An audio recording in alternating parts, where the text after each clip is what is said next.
La raison pour laquelle vous ne vivez pas encore la vie de vos rêves est que vous passez beaucoup de temps à cacher votre image négative de vous-même au monde. J'aimerais vous partager un concept qui m'a profondément marqué la première fois que je l'ai lu, il y a maintenant plus de 10 ans, du livre de Paul McKenna, déjà best-seller à l'époque, Change Your Life in 7 Days, changer de vie en 7 jours. Il amène les choses ainsi. Lorsque toute notre énergie est consacrée à maintenir l'illusion du moi prétendu et à cacher au monde l'image du moi redouté, la petite voix du moi authentique, qui nous sommes vraiment, peut à peine être entendue.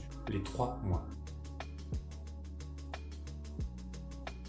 Au cœur de notre être se trouve notre moi authentique, la réalité de qui et de ce que nous sommes vraiment. Mais au-dessus de notre véritable moi, avec toutes ces bizarreries et ces faiblesses, se trouve cette couche de honte, de peur et de culpabilité. La personne que nous avons peur d'être, notre image négative de nous-mêmes.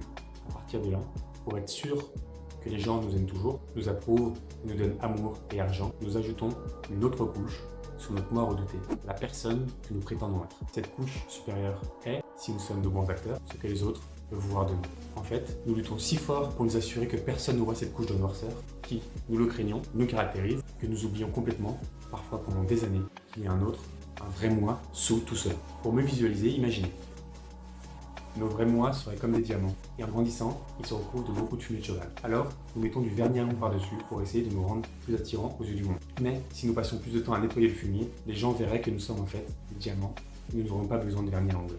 Au fur et à mesure que vous commencez à extraire votre véritable moi, de celui que vous avez peur d'être, celui que vous prétendez être, c'est-à-dire extraire le diamant, de sous le fumier de cheval, recouvert de vernis à ongles. Vous passez de la position de passager à conducteur. Et lorsque le véritable moi conduit le bus, vous avez plus de facilité, plus de plaisir et plus de vous dans votre vie. Apprendre à se connaître. Ensuite, l'auteur invite à examiner de plus près les caractéristiques des 3 mois en relation avec notre propre vie. Il partage avec nous certaines de ses questions préférées pour aider à démasquer le faux moi, découvrir notre image négative de nous-mêmes ou notre moi craint, moi redouté, et libérer notre moi authentique. Ici, il précise qu'il n'y a pas de bonne réponse. Chaque question est simplement conçue pour nous faire prendre conscience de ce qui nous empêche de vivre selon notre moi authentique. Une vie non examinée ne vaut pas la peine d'être vécue. Socrate. Votre faux semblant, la personne que vous prétendez être.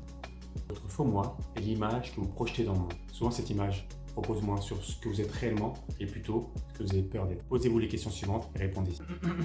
Comment aimez-vous être vu? Quel aspect de votre personnalité aimeriez-vous que les gens remarquent en premier? Qu'est-ce qui est le plus important que tout le monde sache à votre sujet? Si votre vie essaie de prouver quelque chose sur vous, qu'est-ce que ce serait? Si vous le souhaitez, n'hésitez pas à mettre pause à la vidéo pour faire l'exercice.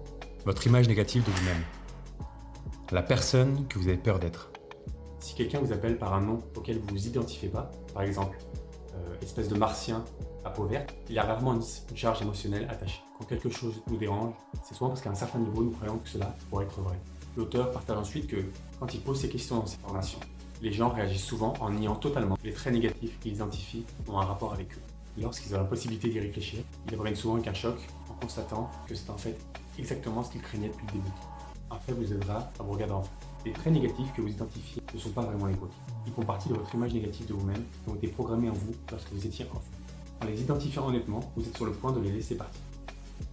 Il peut être difficile d'aborder directement vos pires craintes concernant qui vous êtes et ce que vous êtes. Après tout, vous avez probablement passé une bonne partie de votre vie à éviter de faire exactement ça.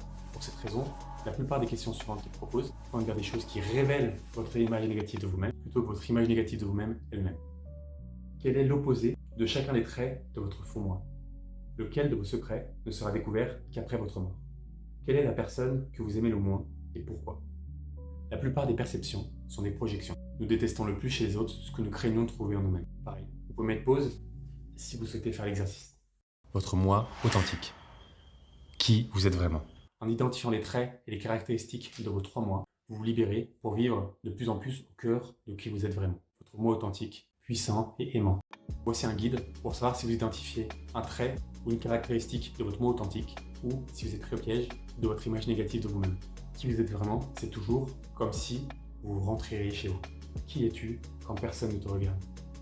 Si vous vous sentiez totalement en sécurité, que feriez-vous différemment? Qui seriez-vous si vous viviez au-delà de la peur? La troisième partie aborde la reprogrammation de l'image de soi. Ici, l'auteur partage: d'après mon expérience, la pensée positive traditionnelle n'est pas très efficace. Se tenir devant le miroir en se disant « je m'améliore de jour en jour à tous les niveaux » ne fonctionne pas vraiment si vous n'êtes pas en mesure de créer en même temps un sentiment d'amélioration. Par exemple, si vous arrêtez de regarder cette vidéo un instant et que vous demandiez à votre cœur de battre plus vite, il y a de fortes chances que ça ne fonctionne pas. Mais si vous imaginez que vous marchez dans une ruelle sombre tard dans la nuit et que vous entendez des pas derrière vous se rapprocher de plus en plus, il y a de fortes chances que votre cœur batte plus vite. C'est parce que les principaux programmes du comportement humain sont l'habitude et l'imagination. Ils sont bien plus puissants que ne le seront jamais la logique et la volonté. Le fait est que notre corps réagit beaucoup plus facilement à l'utilisation vive de l'imagination qu'à une simple commande. C'est pourquoi la façon dont nous nous voyons dans notre imagination est cruciale pour la façon dont nous vivons nos vies. Au début des années 1970, un chirurgien plastique du nom de Maxwell Maltz a remarqué que la modification de l'apparence physique de ses patients par la chirurgie esthétique entraînait souvent une augmentation remarquable de la confiance en soi et parfois même un changement complet de personnalité. Cependant, certains de ses patients n'ont ressenti aucun bénéfice psychologique, aussi spectaculaire que soient les changements physiques. La correction esthétique de l'extérieur physique d'un patient ne fonctionne pas lorsque son image de soi intérieure est mauvaise, ou, comme il le dit, lorsqu'il est marqué à l'intérieur. Il a donc enseigné à ses patients une technique de visualisation simple qui a entraîné un changement radical dans leur image d'eux-mêmes. À sa grande surprise, cette technique a eu autant d'effets sur ses patients, voire plus, que l'opération elle-même. En enseignant à ses patients qui avaient une image négative d'eux-mêmes à s'imaginer à plusieurs reprises comment ils souhaitaient être idéalement, il a remarqué qu'ils devenaient plus heureux, plus en paix avec eux-mêmes en quelques jours. Petit changement, grand résultat. L'un des exemples les plus frappants, dont la façon dont un petit changement peut reprogrammer notre image de soi, a été démontré par une étude menée par le psychologue social Stephen G. Sherman. Il a cherché à voir s'il pouvait augmenter le nombre de bénévoles dans une région donnée, qui ferait du porte-à-porte pour collecter des fonds au profit de l'American Cancer Society. Il a contacté par téléphone un certain nombre d'habitants du quartier, leur expliquant qu'il menait une enquête et leur a demandé de prédire ce qu'ils diraient s'ils devaient faire du porte-à-porte pendant 3 heures, pour collecter des fonds pour une très bonne cause. Comme personne ne voulait se montrer comme peu charitable, presque tous ont dit qu'ils se porteraient volontaires. Quelques jours plus tard, un représentant de l'American Cancer Society a appelé les mêmes personnes. Quel était le résultat de leur engagement lors de l'enquête? Une augmentation phénoménale de 700% du nombre de bénévoles. On raconte que lorsqu'on demanda à Michel-Ange comment il sculptait de si beaux anges, il répondit « Je vois l'ange dans la pierre et j'ai brèche, tout et tout ». Reprogrammer son image de soi ressemble beaucoup à cela. Plutôt de chercher à être plus proche de qui vous aimeriez être, ce serait plutôt de tendre vers le diamant que nous sommes déjà. N'oubliez pas que nos possibilités, à tout moment de la vie, ne dépendent pas de l'image que nous faisons de nous-mêmes, mais de la personne que nous croyons être. Ainsi, plus vous alignez votre image de vous-même avec la réalité de votre moi authentique, plus votre vie sera riche et gratifiante. Ce n'est pas un concept nouveau, il est présent dans tous les systèmes d'enseignement spirituel de la planète. Reprogrammez votre image de soi pour réussir. En répétant cet exercice simple au moins une fois par jour, tous les jours de la semaine, vous permettrez à votre image de soi de s'intégrer facilement à votre moi authentique. Prenez quelques instants pour vous détendre et respirer profondément. À mesure que vos muscles se détendent, il devient de plus en plus facile de laisser libre recours à votre imagination.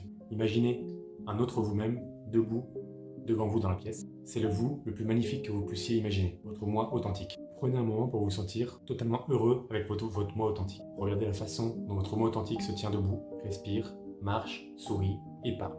Observez comment votre moi authentique parle aux autres. Remarquez comment votre moi authentique gère les problèmes et poursuit ses objectifs. Entrez et synthétisez avec votre moi authentique. Ne faites plus qu'un. Regardez avec les yeux de votre moi authentique, entendez avec les oreilles de votre moi authentique, ressentez à quel point il est bon de vivre votre vie en tant que votre moi authentique. Terminez votre séance de programmation en prenant 1 minute pour rêver à la façon dont votre vie serait différente, à mesure que vous vivez de plus en plus comme votre moi authentique. Vous pouvez vous imaginer vivre de manière authentique dans un certain nombre de situations réelles de votre passé, de votre présent et de votre futur.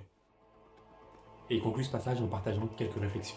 Au fur et à mesure que vous commencerez à vivre la vie de votre moi authentique, il deviendra de plus en plus facile de vivre en cohérence avec cette vérité. Cet effet boule de neige, plus il va vite, plus il grossit, plus il va vite, plus il grossit, etc. Ce que le philosophe R. Buckminster Fuller a appelé la précession est ce qui vous permettra d'opérer des changements absolument spectaculaires en seulement 7 jours.